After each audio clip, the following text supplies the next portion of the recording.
नमस्कार दोस्तों हमारी सोच का हमारे जीवन पर बहुत प्रभाव पड़ता है। अगर हम सही सोचते हैं तो जरूरी नहीं है कि हकीकत में वही हो, परंतु जब हम नकारात्मक सोचते हैं तो हमारी सोच सच हो जाती है। आज चलिए इसी पर आधारित एक कहानी मैं आपको सुनाता हूं। एक दिन एक व्यक्ति सर्कस देखने जा रहा था। वहां जब वह हाथियों के बाड़े के पास से गुजरा तो एक ऐसा दृश्य उसने देखा कि वह हैरान रह गया। उसने देखा कि कुछ विशालकाय हाथियों को मात्र उनके सामने के पैर में रस्सी से बांधकर रखा गया है। उसने सोच रखा था कि हाथियों को अवश्य ही बड़े पिंजरे में बंद कर रखा जाता होगा या फिर जंजीरों से बांधकर, लेकिन वहां का दृश्य तो बिल्कुल उल्टा था। वह महावत के पास गया और पूछने लगा, भाई आप लोगों ने इन हाथियों को बस रस्सी के सहारे बांध कर रखा है, वो भी उनके सामने के पैर को।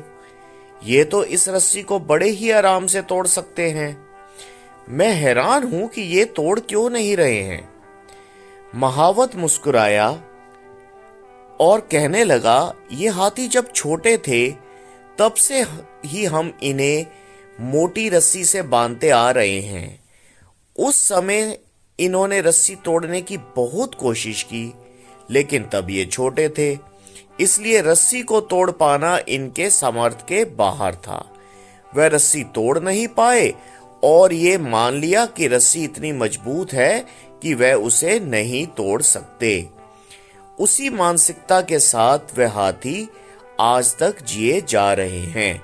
इन्हें आज भी लगता है कि ये रस्सी नहीं तोड़ पाएंगे, इसलिए ये प्रयास नहीं करते और इन्होंने प्रयास करना छोड़ दिया। ये सुनकर वह व्यक्ति अवाक रह गया। तो अब इस कहानी से हमें क्या सीख मिलती है दोस्तों, कि उन हाथियों की तरह हम भी अपने जीवन में नकारात्मक सोच रूपी रस्सी से बंध जाते हैं। जीवन में किसी काम में प्राप्त हुई असफलता को हम मस्तिष्क में बिठा लेते हैं और यकीन करने लगते हैं कि एक बार किसी काम में असफल होने के बाद उसमें कभी सफलता प्राप्त नहीं होगी। इस नकारात्मक सोच के कारण हम कभी प्रयास ही नहीं करते, जबकि आवश्यकता है कि इस नकारात्मक सोच से बाहर निकलने की, उन कमियों को पहचान कर दूर करने की जो हमारी असफलता का कारण बनी हुई हैं। नकारात्मक सोच हमारी सफलता में सबसे बड़ी बाधक है।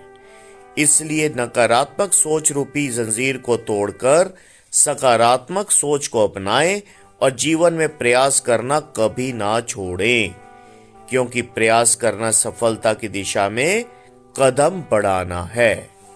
धन्यवाद। आपका दोस्त आशीष भटनागर। ऐसी ही कहानियों को सुनने के लिए आप मेरा चैनल सब्सक्राइब करें और इसे शेयर अवश्य करें।